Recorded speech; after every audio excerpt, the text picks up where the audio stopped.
and wellness, moving beyond eat less, exercise more. I'm Rebecca Johnson, and with me today is Sarah Sun. She's an integral part of our Am I Hungry team. I'll give you just a little context on who we are. Sarah's title is project manager, but she does so many things for the company, her title doesn't quite cover it. Today she's here to help with any technical issues we might have, although I'm feeling good about us having a technical issue-free session today. She's also here to help with the Q&A session at the end. And just to give you a little context on who I am, I have the good fortune to serve as the Director of Workplace Wellness with Am I Hungry, a role which certainly fits my professional interests really well, but probably more importantly, which allows me to spend my working days thinking and talking about a program that I'm truly passionate about, because it has literally changed my life, and I think changed the lives of so many others.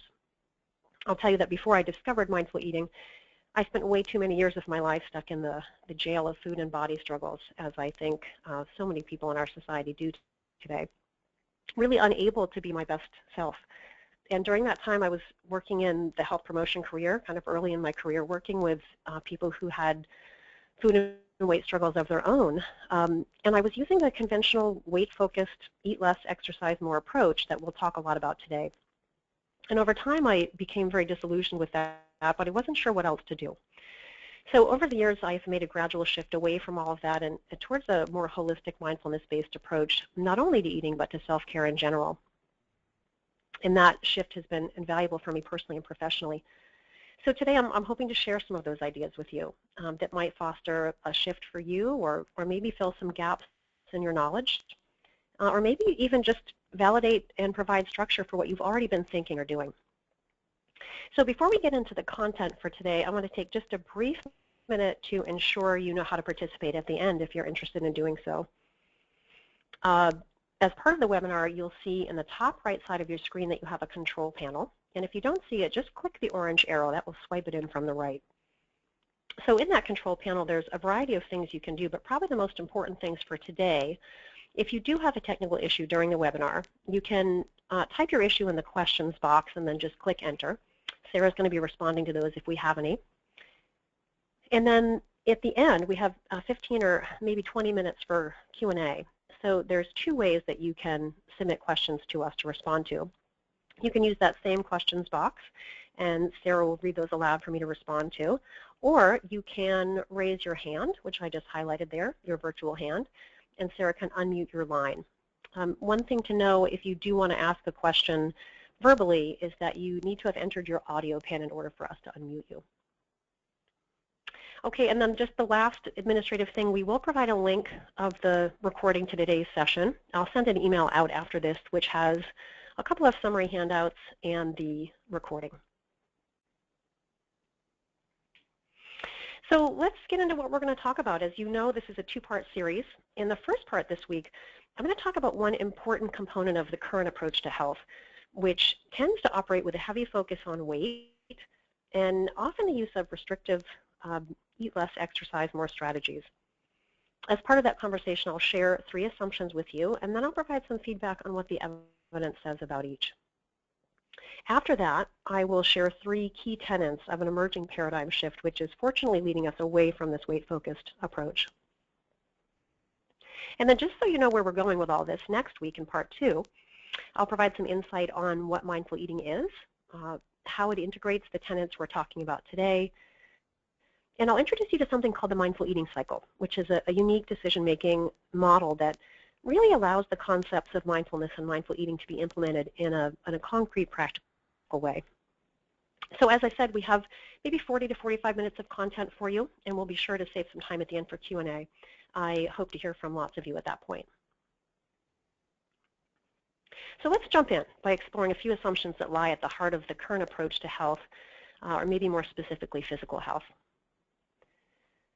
So the first assumption, it's generally thought that anyone with a BMI in the overweight or obese range would be healthier and better off if they lost weight and kept it off, preferably to end up in the healthy weight range. And then the second assumption is that it's possible for virtually anyone to do so as long as they consistently eat less, exercise more, and have enough determination to stick to the plan.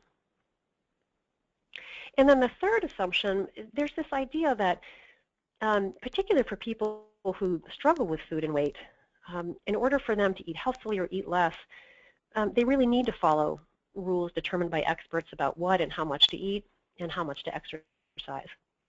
Now, certainly there are other assumptions, but I think these three are the most relevant to our conversation today. And as we're about to explore, I also think they need closer examination. So let's talk about what we know about these assumptions, not only from some of the empirical evidence that I'll share with you, but I also want you all to be thinking a little bit about your personal and professional experience with food and weight issues. So we'll start with assumption number one, and to be honest, I'm always a little hesitant to blatantly challenge this assumption first, because I recognize that it's a really ingrained message, often to the point where most people don't even question it. I think we've all been really sold on the idea that weight and health are very closely linked, and that weight loss for those outside the quote-unquote healthy range on the BMI scale will improve health and quality of life. But I do believe we need to examine this more closely, because it is an assumption that lies at the heart of so many initiatives in the workplace and healthcare settings, and certainly in the general public. There's significant evidence that this assumption is maybe questionable at best and dangerous at worst. So I want to share with you some of the highlights that may hopefully offer an alternative way to think about this. The first point to consider, if you don't already know this, is that the current standard measurement of the body mass index it's a pretty crude metric. And I found this really interesting when I learned this, but it was in fact not designed to be used as an assessment of health at all. The BMI was developed by a mathematician who wasn't interested in fat or health risk, but was interested in just assessing general societal trends. It turns out that he created it out of a fairly arbitrary formula that really doesn't have any scientific backing. There is a great article called Fairies, Unicorns, and the BMI by John Robeson. I've listed that in the references handout that you'll get after the webinar. But if you want to read a little bit more about the BMI and where it came from, that's a great, entertaining article to read. So as most of you already know, one of the issues with BMI, perhaps the biggest, is that it indicates total body weight for height, but it doesn't determine whether the pounds in question are comprised of fat or muscle, or where they're distributed in the body, both of which are critical factors in assessing how and if a person's body weight is related to increased risk. So in recent years, there's been many professionals from different arenas who've argued for removal of the BMI as an assessment of fatness or health risk, but despite that and despite all we know about it, it still lies at the core of many assessments, risk classifications, treatment plans, and even in workplace wellness programs, it often lies at the heart of financial incentives and penalties. So I think it's our job as health professionals to be acutely aware of the limitations of the tool and decide whether or not we want to support continued use of it. Now, the other interesting thing about BMI and health, which I just recently learned, is that the designations of healthy weight, overweight, and obese on the BMI scale really don't always correlate with dimensions of health that most people would consider important, like recovery from major illness and mortality. So in the last decade or so, researchers have turned up something called the obesity paradox. Many of you may have heard of it, but if you haven't, it essentially shows that obese patients with many chronic diseases actually fare better and live longer than those of normal weight. And although most of us tend to think that the higher your BMI, the higher your risk of early death, this is really not supported by evidence either. Instead, the lowest death rates actually fall in the overweight and mildly obese ranges. Those rates are even lower than in the healthy weight range. So why do I bring all this up? I certainly don't bring up these points to suggest by any means that people should strive to gain or maintain extra weight simply to reap these benefits, but I just wanted to make you aware that there's really compelling evidence that weight is not as directly and linearly related to higher quality of life and reduced risk of disease as is commonly thought. So even if you want to put those facts aside, though, and assume that for some people, weight loss is an appropriate and a helpful intervention. It may be something that would improve their quality of life. I think what we need to do is just come to terms with the fact that the traditional approach to weight loss is really not working. Despite the incredible amounts of time and money and energy that have been devoted to weight loss and weight management, if you think about it, we really have very little to show for our efforts, other than perhaps a little disappointment and frustration and confusion about the issue. So to provide some clarity, I'll share with you 3 of the many, many statistics I've discovered recently about the ineffectiveness of weight loss programs and initiatives, and then we'll talk briefly about their potential harms.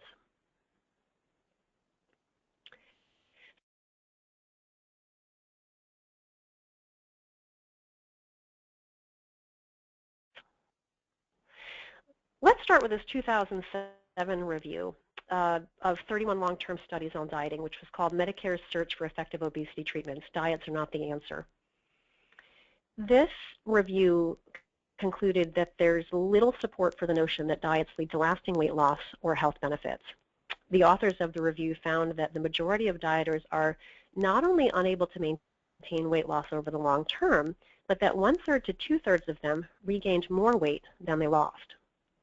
Now, for some of you, this may not be big news, because I think more and more health professionals are recognizing that diets are only a short-term fix and are almost never a sustainable long-term solution. So if you've already come to this conclusion on your own, just know that the evidence fully supports you. Another interesting review that came out in 2013 in the Journal of Obesity takes the research on weight outside the scope of just diets and looks at all types of weight management initiatives. And when we look at this, the evidence is equally as unpromising. So this review, published again in the Journal of Obesity in 2013, concluded that no weight loss initiatives to date have produced sustainable changes in weight or health for the majority of participants. I'm going to say that again. No weight loss initiatives to date have produced sustainable changes in weight or health for the majority of participants. So if we then look at the workplace, what's happening with weight loss and weight management initiatives in the workplace, we could use a 2013 RAND study, which was pretty comprehensive, sponsored by the U.S. Department of Health and Human Services. And this study showed that on average, participation in a 1-year weight control program in the workplace would be associated with a body weight reduction of approximately 1 pound at the end of the first year, and by the 4th year, this would be reduced to virtually nothing. I think this fact is particularly interesting because, as most of you know, workplace wellness programs in particular are often quite focused on return on investment, and the evidence is becoming very clear that weight loss programs produce virtually no return.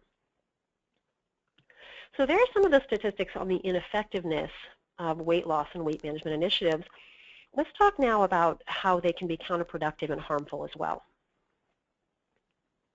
It turns out that the most reliable outcome of weight loss programs and interventions is not sustained weight loss or even sustained improvements in health, but rather weight cycling.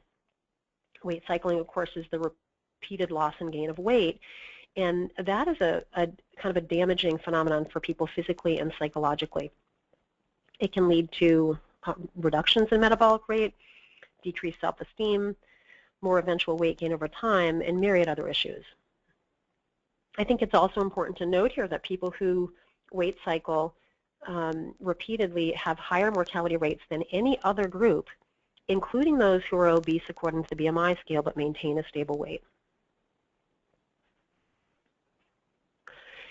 In addition, the weight focus and the sort of the prizing of thinness in our society can lead to disordered eating, including what we might call problematic eating behaviors like fasting and binge eating or just feeling out of control around food, but also to full-blown eating disorders like binge eating disorder and bulimia.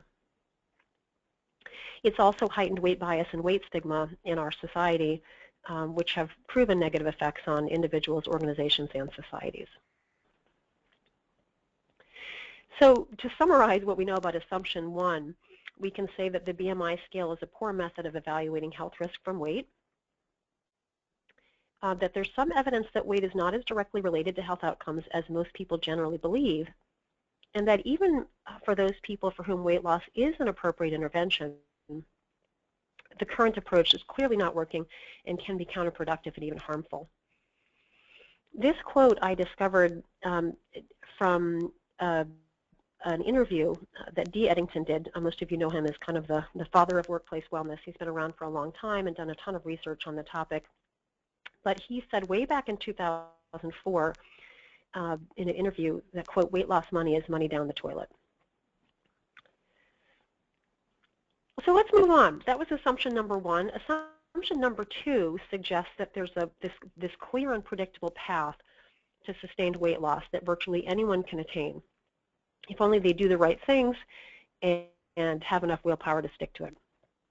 Now, I'm going to be honest with you and tell you that for much of my earlier career in health promotion, I absolutely thought this was true. I thought, as I had been taught, and maybe as many of you have been taught, that weight loss is purely a matter of energy balance and discipline. What I now understand from my experience and a literature review that I've done over the last year or so really paints a different picture. I'll talk first about the eat less, exercise more part of the equation, or what we often refer to as energy balance. In 2012, there was a consensus put out from a panel of experts who were convened to review the literature and hear presentations on how energy balance and weight are actually connected. I will summarize the high points for you, but if you're interested in this topic, I'd strongly recommend you read the paper, which I've included in the reference handout that you'll get at the end. Essentially, the most important overall conclusion is that the relationship between energy balance and body weight is significantly more complex than is usually assumed by both health professionals and the general public. Let me give you a few high points from this consensus. So the first one is that there is really, quote, striking variation in people's responses to the traditional eat less, exercise more approach. Meaning you can take two people in the same place, put them on the same intervention. Some will have an easier time losing weight and keeping it off, and some will not. The consensus also concludes that several of the myths that health professionals have used in prescribing food and exercise regimens for weight loss are flawed. Now, one, for example, I was blown away by this one because this is a very ingrained message, is that the idea that a 3,500 calorie energy deficit equates to 1 pound lost. It turns out this is untrue because it wrongly assumes a level of simplicity that really doesn't exist in the human body. So I won't go into too much detail here. I will just encourage you to read the article if you're interested, but it did shed some light on some common myths. And then finally, perhaps most relevant to our conversation, the consensus stated that interventions that rely on cognitive restraint, which is a fancy word for willpower, and food restriction are unsustainable and counterproductive because of the biological and psychological consequences that result from it. And I'll talk a little bit more about those consequences in just a bit. Now, let's step outside the energy balance part of the equation and to also remember that weight and weight loss are influenced by social and cultural and behavioral factors, not all of which are always within an individual's control. This isn't to say that everyone who's carrying around more body weight than they feel comfortable with is by any means stuck with no potential for changing that, because that's not true either. But I just want to underscore the fact that self-discipline and willpower have less to do with a person's ultimate body weight than most people believe. And then one last point to offer here before we move on. The other important thing, and this is a point that we underscore in our mindful eating programs a lot, is that even for people for whom weight loss would be a helpful intervention, we need to recognize that weight is an outcome. It's a complex outcome of myriad factors, as we've been discussing so far, but it also may be an outcome of beliefs and thoughts and feelings that drive behaviors that don't support one's best interest. So when we focus on changing an external outcome, such as weight, or even certain eating behaviors or activity behaviors, without cultivating the new inner processes to support the change, we really only have a temporary solution. And honestly, that's what a lot of the conventional weight-focused interventions do, is focus on the outcome. So in essence, focusing on weight becomes a distraction from the real work that some people need to do, and as participants of our program come to understand, it can actually fuel overeating and dieting, becoming part of the problem rather than part of the solution. Okay, and let's move on to the third and final assumption. This assumption is about what it means to eat healthfully and how best to consistently eat less. This is an assumption that's prevalent not only in weight-focused interventions, but also, I would say, to some degree in health promotion as a whole. Even in some interventions or programs that are called healthy eating or lifestyle change programs. And this assumption is kind of loaded, and it has several implied messages that are, I would say, false and counterproductive.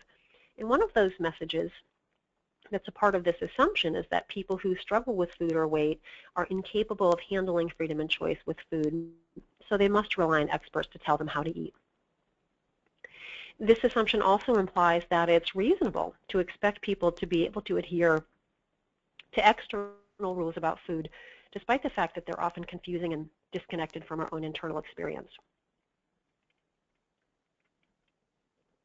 So when you think about this a little bit more deeply, what has happened in the industry is that sometimes eating healthfully has been equated with eating restrictively.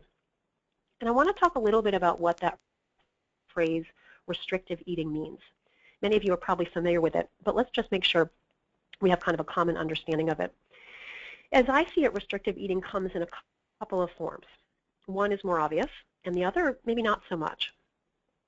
The obvious one is this, a diet, any type of a diet. The paleo diet, the South Beach, the low-fat, the low-carb, the grapefruit, any other diet that we put together from all of the other rules of all of the other diets we've tried in our lives. As we discussed earlier, the evidence supports clearly that diets are ineffective for creating sustainable changes in weight or health. So I won't say too much about that. I do want to talk, though, about the more subtle form of restrictive eating. So in some of our healthy eating and lifestyle change programs, what has happened is that there's still this either direct advice or subtle messages about food and activity, which at the heart are restrictive. For example, we might suggest that participants count or measure their food, log food intake and exercise, either avoid certain foods like sugary foods or quote-unquote bad carbs, or we might suggest that they eat only certain foods, low fat, low carbohydrate, low calorie. We might suggest that they eat on a certain predetermined schedule, such as 5 or 6 small meals a day or every 2 to 3 hours, or that they simply ignore hunger through distraction when it arises. So in some ways, the phrases healthy eating and lifestyle change for some people have become euphemisms for you're going to be on this diet or this eating plan for the rest of your life. I think this idea has become so ingrained that most health professionals who are by and large very well-intentioned people, sometimes we don't even realize that restriction lies at the core of some of these messages. And while these ideas may be less extreme than official diets, they're still problematic. And let's talk about why that is. What we know about restrictive eating, whether it comes in the form of an official diet or of this more subtle form of restriction, is that it is just unsustainable and ultimately counterproductive. There are a few important reasons for this. First, as most of you could probably attest to if you've ever tried to follow a diet or a rules-based eating plan, restrictive eating strategies, they require a significant amount of our time, energy, and willpower, all of which are finite resources that inevitably run out. And then secondly, there's this innate physical and emotional response that I alluded to earlier that happens in our bodies and our brains in response to food restriction. So, for example, people who eat restrictively over time will actually experience greater physiological hunger. They may be more preoccupied with food, experience stronger cravings to eat. And interestingly, I just learned this too, but the part of our brain that's responsible for paying attention to food and rewards actually gets more highly activated when we restrict food. So essentially, we're trying to control what and how much we eat, and at the same time, our brains and bodies are saying eat, eat, eat. And so there's this tension, and eventually what happens is we eventually give up. And when we do, for many people, there's often almost a compensatory response at the other end of the spectrum, where overeating or even binge eating can occur, and almost as if in compensation for the restriction. The other tricky thing about restrictive eating is that it really doesn't address the root cause of many people's struggles with food. So many people have developed triggers to eat when they're not hungry or overeat once they start. But since the traditional approach tends to focus on what and how much to eat instead of why we're eating in the first place, participants never learn to address their underlying triggers or even meet their true needs. And then once they're no longer on the diet or following the plan, the unaddressed triggers actually continue to drive overeating. And then lastly, in this last point, I don't have any evidence for it. I just, this has been my experience, and I've heard this story from many other people, but I don't think that restrictive eating allows for the reality of our human experience, where food is not just physical nourishment, but it's an ingrained part of social and cultural occasions and can be a great opportunity for pleasure. So potentially this is another reason why people give up, is because it doesn't fit in or align with our real lives. Now, before we move on to the solution, which we're going to do quickly here, I promise, I want to spend just a minute talking about the physical activity piece of the equation. Many of you have probably seen things like this or even had conversations with patients and clients. I know I certainly did earlier in my career about how much exercise it takes to burn a certain amount of food. But messages like this, they're part of this other unfortunate outcome of the conventional eat less, exercise more approach to health, in which physical activity has been turned into almost a mathematical necessity. So it's become a should, something that you have to do to be healthy or to maintain weight loss. In some ways, exercise has really been positioned as a way, almost as a means to an end. So as a way to burn extra calories or maintain metabolism, or worse, as penance for eating, or done to earn the right to eat.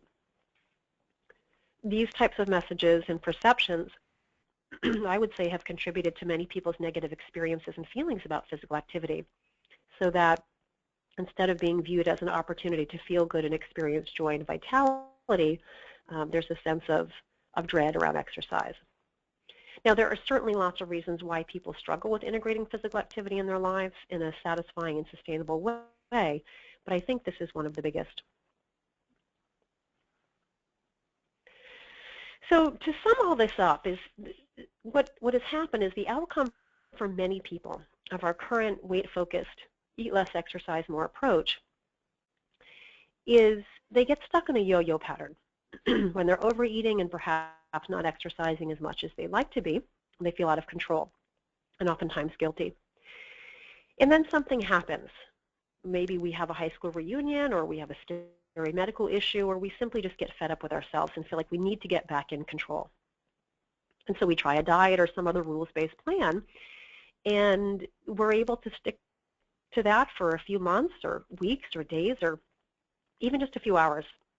And then because it's unsustainable, we slide back into overeating and out of control mode.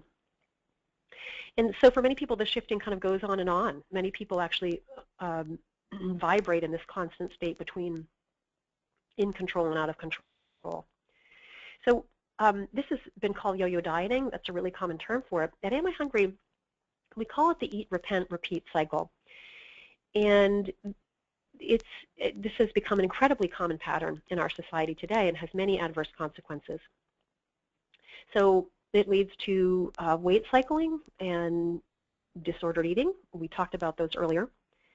It also increases, for many people, preoccupation with food, exercise, and body, which ties up a lot of their time and energy in this relatively small part of our existence. And that means that when we're stuck in this cycle, we have less energy for taking care of ourselves um, and doing things that support optimal health. So the eat, repent, repeat cycle, I think, is the outcome many times of the conventional approach to eating and activity and weight. And what it does really is diminish well-being and quality of life instead of improve it. There. So let's take a big breath. That is the current state of affairs as we see it. And now we get to talk about the good news, which is that there is an emerging shift away from this weight-focused, restrictive approach to health.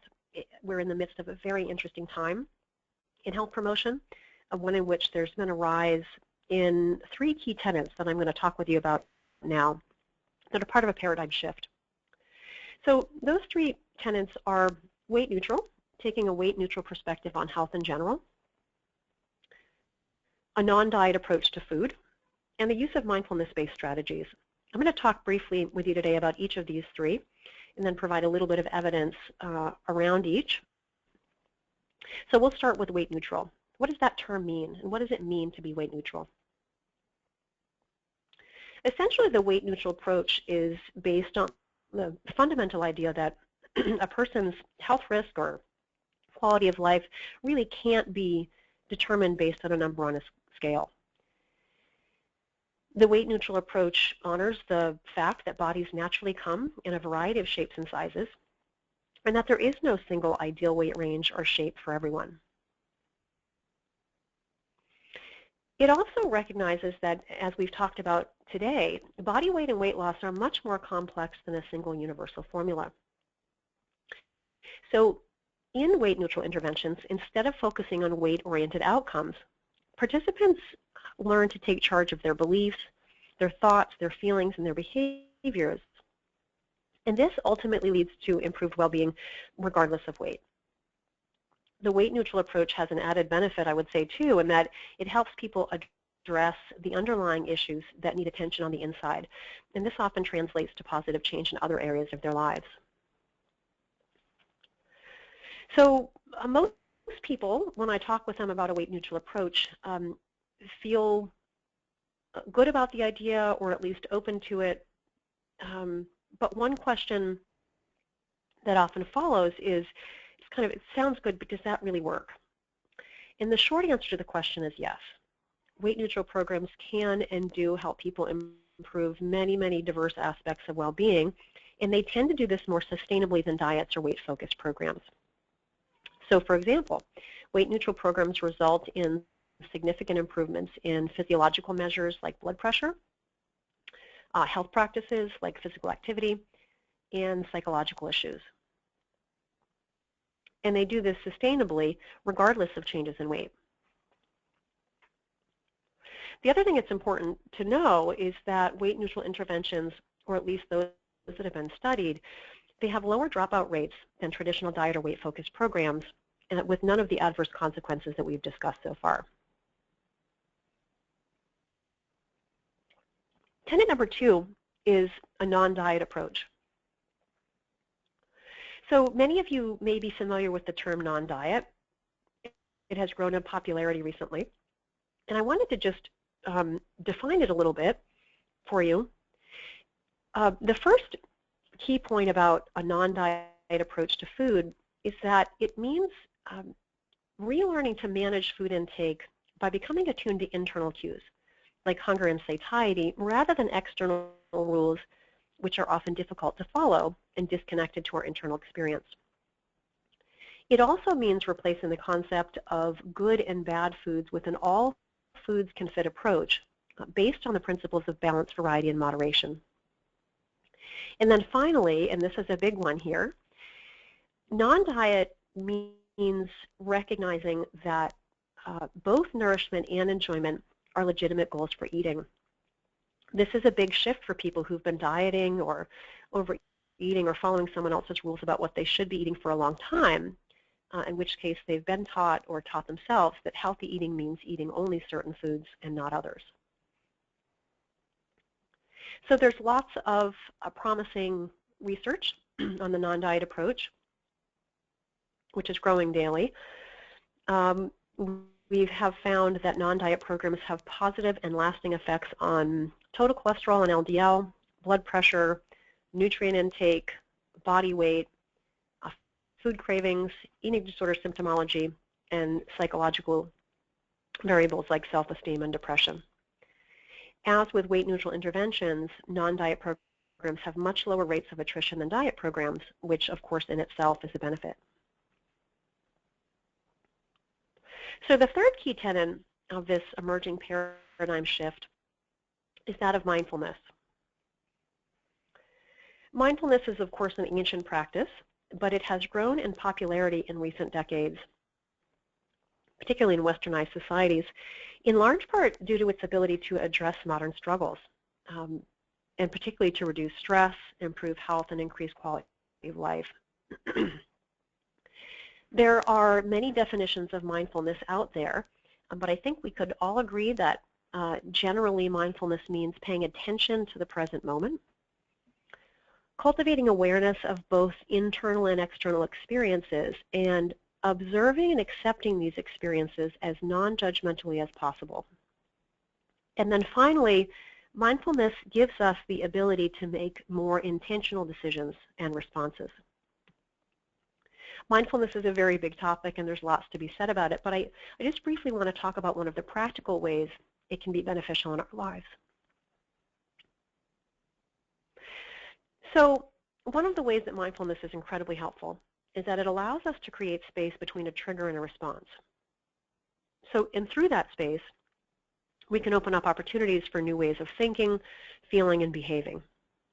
So whenever we experience any type of trigger to which we might be in the habit of responding in a way that doesn't support our values or our best life, mindfulness helps us pause, become aware, observe what's happening without judgment, and then make an intentional decision about how to respond. Now, next week, we'll talk about how this applies to eating and, to a lesser degree, activity and self-care. But essentially, when you apply mindfulness principles to eating and relationship with food, what you get is mindful eating, and I'll give you some more structure around that next week. As with all the other tenets we've discussed, there's a great deal of research on mindfulness in general, and more recently as it relates to eating and health behaviors. There's actually so much research, it's a little difficult to keep up with it these days, but here's a few highlights that are relevant to our conversation.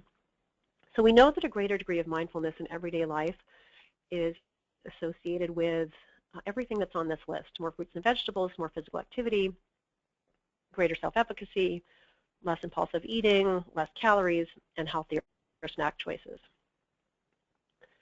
There's a variety of studies which have shown that mindfulness training results in improved dietary intake and decreased food cravings.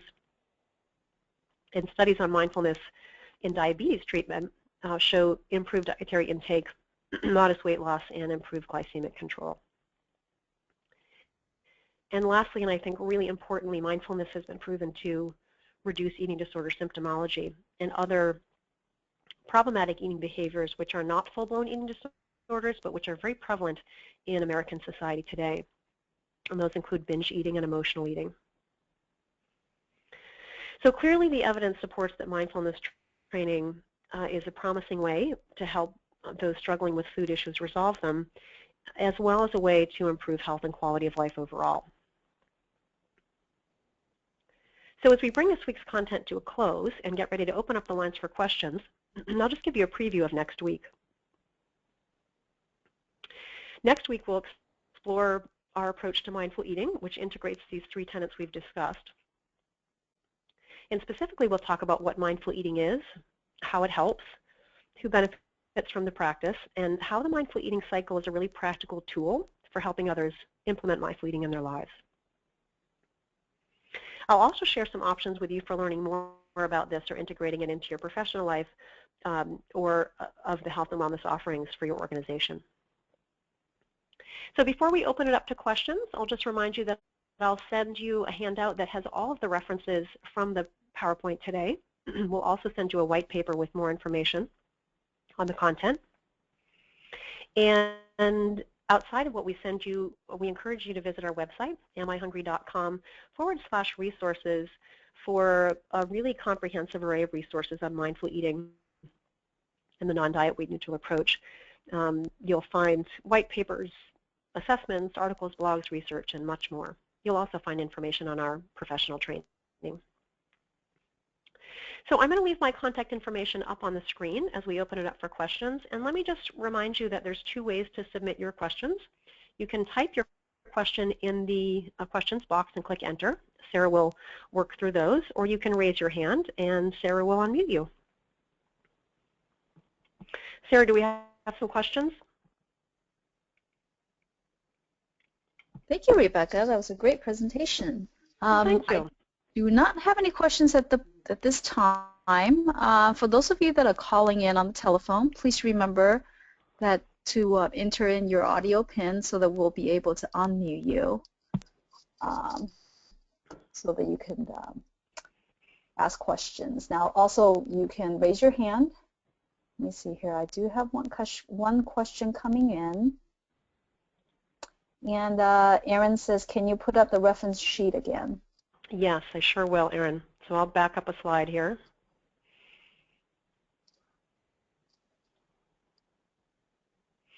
So this is the list of resources that we'll send you, and this is where some of the data points in the presentation I gave so far came from. And then you'll notice that reference 8 is one of our white papers, which is the white paper that we'll send you. There are probably somewhere between 30 and 40 references used in that white paper, and you can reference that list for more.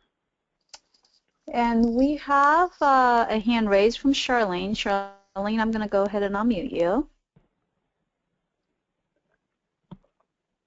Charlene, can you hear us?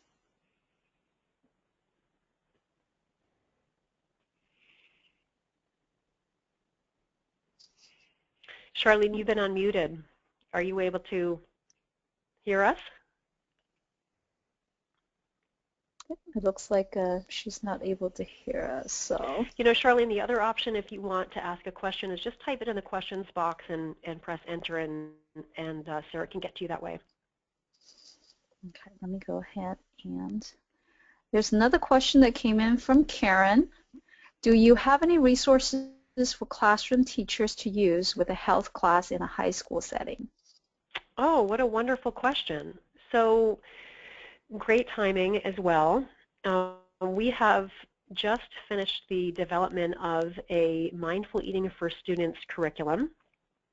Dr. Meg, who's the CEO and founder of our company, recently taught a class at Arizona State University, and we are in the process of making that training available to other college and I think high school students. Michelle, are you on the line by chance to answer that? Okay, so Michelle, what I'm going to you, let me, she was muted. Michelle, can you hear us?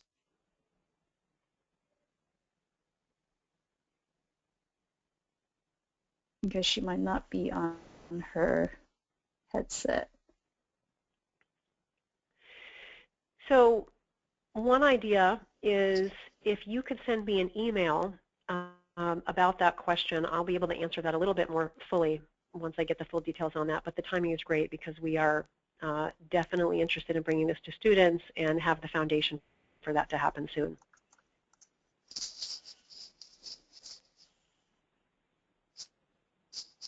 Okay, great. Let's see here. Charlene actually posted a question. She said, please put up page 46 on the slide deck. Okay, let me back up here. Oops.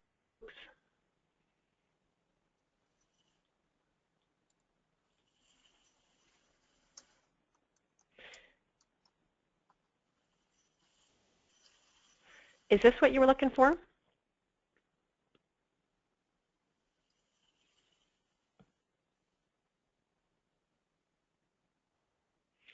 The other thing, Charlene, is that all of this information that I shared with you about effectiveness of these 3 tenets will be outlined in greater detail in the white paper we send you. So you'll have everything that's been in this PowerPoint plus more in that white paper. If you can hear me now, this is Michelle May. Hi there, we can. Oh, Thanks. good. Sorry, I was having a little audio difficulty there. Going backward to the question about a program for students. Yes, the program is really designed for university and college students because the examples often relate to people who are now becoming independent in their eating decisions and in managing their food, and of course all the stresses and struggles of a university environment. However, we fully expect that some high school students will also be able to use this material. So I would suggest that you go to amihungry.com and click on the Programs tab up at the top, and you'll see Mindful Eating for Students there. And also you can go to the Training tab or Train with Us tab and find that program. And I would also invite you to set up a call with me if you have questions about how you might use that in your high school. Thanks, Michelle. Great. And we have a question from Susan. How do you suggest terminology to get patients to move from the scale to mindfulness? Wow, that's a big question and an excellent one. Was it Susan? Yes, that was Susan. Yes. So Susan, there's so much to that question, I'm not sure that I'll be able to answer it very well here. One of the things that we do in one of the first sessions of our participant workshops is we actually ask them to think a little bit about how their focus on weight and the scale has worked for them in the past. So we might ask them to think about how does it make them feel when they weigh themselves.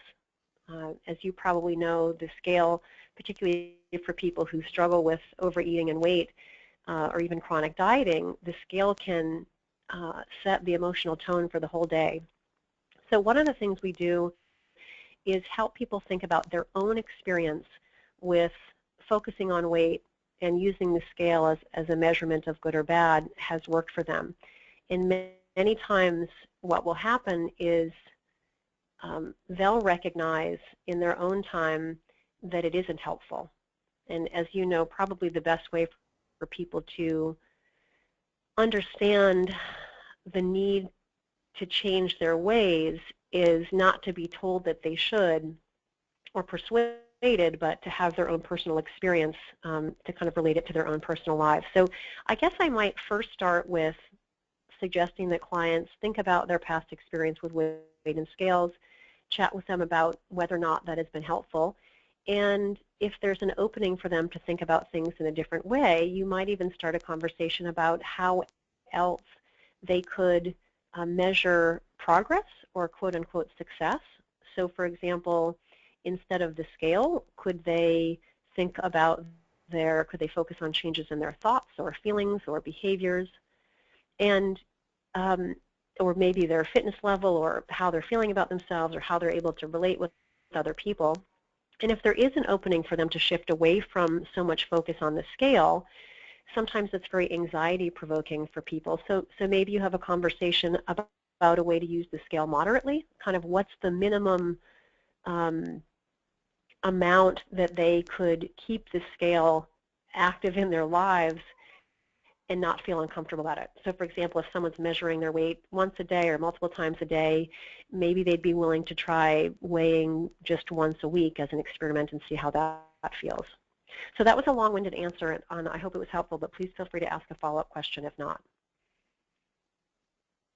Great. So a question from Jeannie. What is a quick and simple way to convince providers to give up restrictive eating recommendations to patients? Likewise, how do you convince people in position to give up weight loss competitions? Yes, another great question. So I have to say that the bad news is I don't know that there's a quick and easy way to do that, to be honest. This paradigm shift away from weight-focused restrictive strategies has been in the making for years, and it's really picking up momentum, and that's the good news. But I think this is something that will evolve over time. And at some point it will reach a critical mass, and we'll all look back on these restrictive weight-focused days and wonder why we did it that way. In the meantime, I think there's two things that need to go on. One is more conversation like we've had today about the empirical evidence behind the effectiveness of weight-focused and restrictive approaches. So in other words, I have been in this field for a long time, but it was only in the last year or so when I did a literature review for some of the white papers that I realized how very clearly the evidence indicates that this approach is not only ineffective but harmful. And so I think we need to be bringing that evidence to the forefront. And so we have a variety of resources on our website to do that. In fact, that's one of the best uses for the white papers is we've kind of surfed through the literature and put together papers that, you know, a lay person or a person who's not in this field could hopefully clearly understand. So there's the evidence piece. And then I guess kind of like the previous question, if we can get people thinking about this in relation to their own lives. So how has the weight focus and the use of restrictive strategies worked in their own life? And if they haven't been able to stick to a restrictive plan, or if overall it has diminished the quality of their life rather than heightened it, why would they expect that their patients or clients would be any different than them?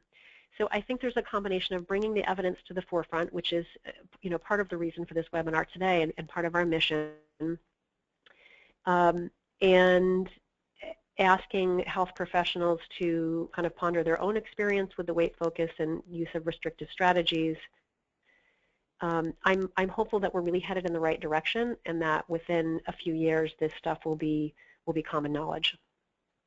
Again, a long-winded answer. Please post a follow-up question if that didn't quite do it for you, or email me independently. I'd be happy to chat more about it. Thanks, Rebecca. And we have a couple of people who are wondering, will the slides be available? That's a good question, and I really appreciate your interest. I will tell you what, we don't normally make slides like this available, usually because most of our slides are heavily graphic and they just kind of provide some visual entertainment for the talking points. So these slides won't be available, but I've got two pieces for you that I think would be even better than that. And one is the white paper that you'll get after this webinar, which has all of this information plus much more. We also, though, do have a PowerPoint that's part of our complimentary resource selection at amihungry.com/resources. And it's a basic PowerPoint that introduces mindful eating to the general public or to practitioners. It, I think, has enough information to be helpful and to plant a seed for people. So between the white paper, the other free resources on our website, I think you can get everything that you need without having these specific slides. Wonderful. Lori asks, can you speak more about mindful eating, combating lifelong obesity, food addiction, and compulsive eating issues? I know a lot of skeptics and many who have had success with diets and then living healthy lifestyles. Or is this a question for next week? Great. We are going to, so next week, we're going to talk, our whole conversation is about mindful eating, and we'll get into some of those issues, Lori. I appreciate that. Basically what we did this week is kind of set up the evidence around the need for a paradigm shift. We talked a little bit about the solution but didn't get into the specifics. Next week we will dive into all of that, so I hope that you can attend that. If you can't, listen to the recording or drop me an email and we can talk about it one-on-one. Great. I have Suzanne. How does mindful eating work in the context of medical nutrition therapy, where we are supposed to justify nutrition intervention by the outcome of weight loss, such as Medicare's intensive behavioral therapy? I believe in the value of mindful eating, but am having trouble reconciling what it teaches with what I feel like I'm supposed to do as a dietitian. Boy, that is a really common struggle, and I am so glad you brought that up. I think many people in the health promotion field today have some personal belief in the value of mindful eating, or at least a non-diet approach, but what they're asked to do in the workplace is very different than that. And essentially that puts you in the position of what we call paradigm straddling, so you've kind of got one foot in one place and one in another.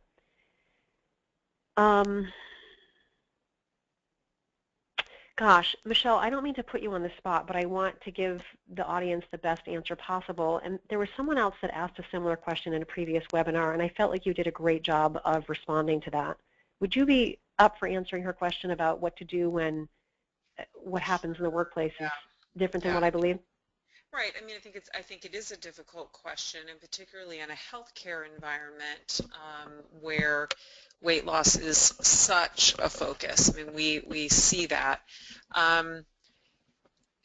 You know, you saw the data that Rebecca already showed us. We already know that the results of weight-related interventions in general do not produce long-term, in general and specifically, don't produce long-term results. So when I am working in a clinical environment, or was working in a clinical environment, or when one of our facilitators is in a clinical environment, they simply provide the mindful eating programs, or our diabetes program, for example, or a bariatric surgery program as the intervention.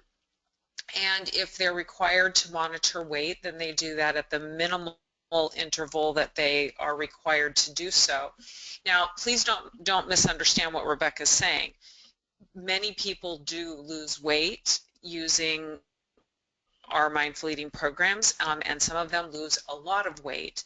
What we're saying, though, is we don't go into these programs using weight loss as the focus or the reason to do it, because what we see is that people benefit remarkably from these changes. They begin to practice the healthy lifestyle behaviors that actually do make a difference: physical activity, healthier eating, management of their diabetes, management of their emotions and stressors more effectively.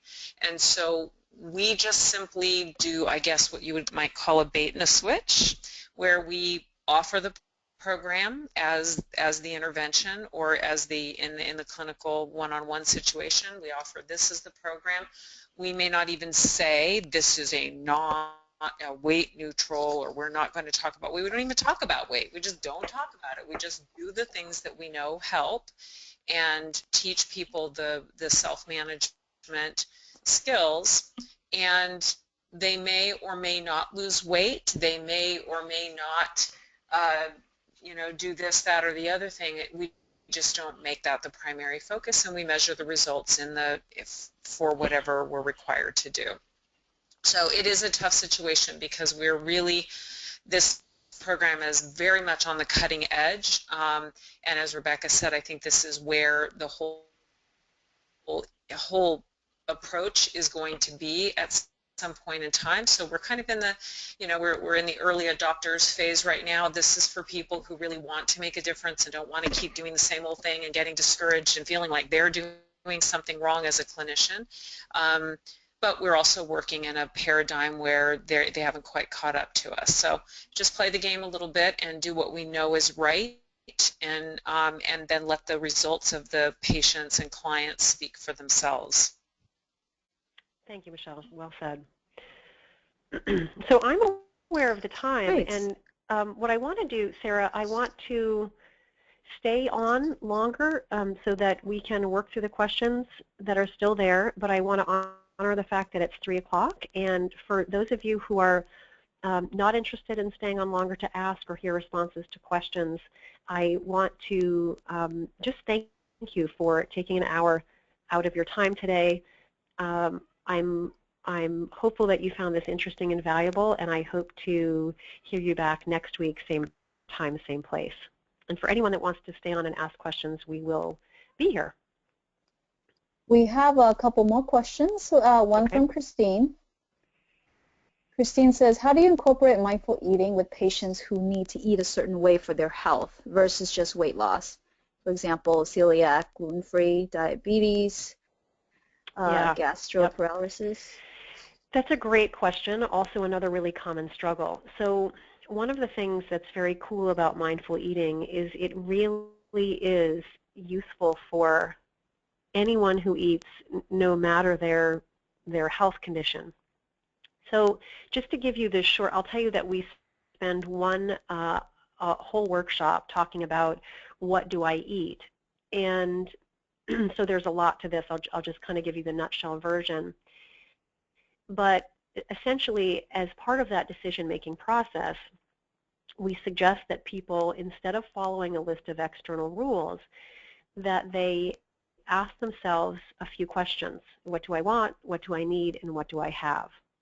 And what do I want is important because it honors the fact that we really do have to integrate enjoyable foods that we find pleasurable into our eating, or else we're back in diet thinking, depriving ourselves with the adverse consequences that we've talked about.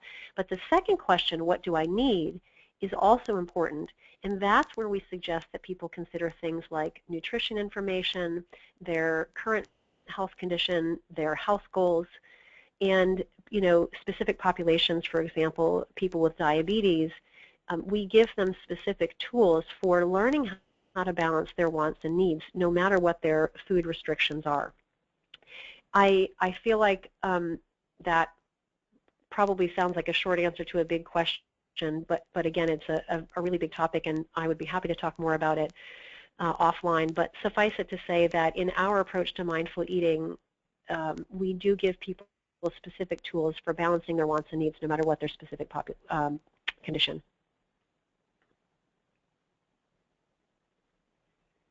Great. And we have a question from Marianne. She says, what if someone is not on a diet, doesn't have apparent emotional issues, but they just eat a lot of junk food? How to get them to eat healthier without sounding like an expert? That's a great question. So it sounds to me like you might be talking about a person who eats instinctively, maybe doesn't struggle with food, but just makes some decisions about what to eat that maybe don't support their optimal health. So part of the question that I want to respond to is, I don't know that it's possible for us to get people to do anything. No matter how much we care about them, and no matter how much knowledge we have on a topic that they may not have, I'm not sure that there's much we can say or do to get a person to do something if they're not intrinsically interested in doing that anyway. So if the person you're talking about doesn't have any personal interest in changing their habits or behaviors around food selection, that may be a tough one to work with. I would say, though, that as with any change, when a person can make a connection between changing a behavior and how that might improve their own life, like how that might make them feel better or live more in alignment with their greatest values, that's the type of emotion that we can connect to, or we can help others connect to, that is the powerful fuel for change.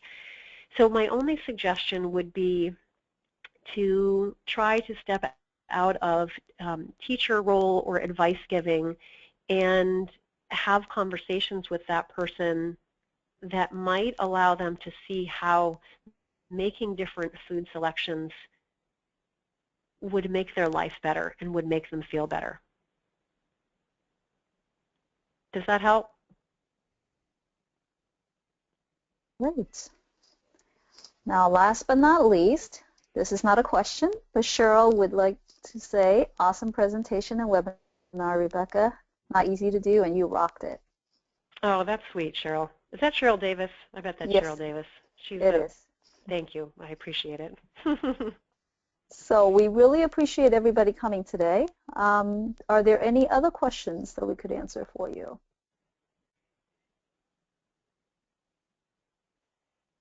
It looks like we're all set, Rebecca.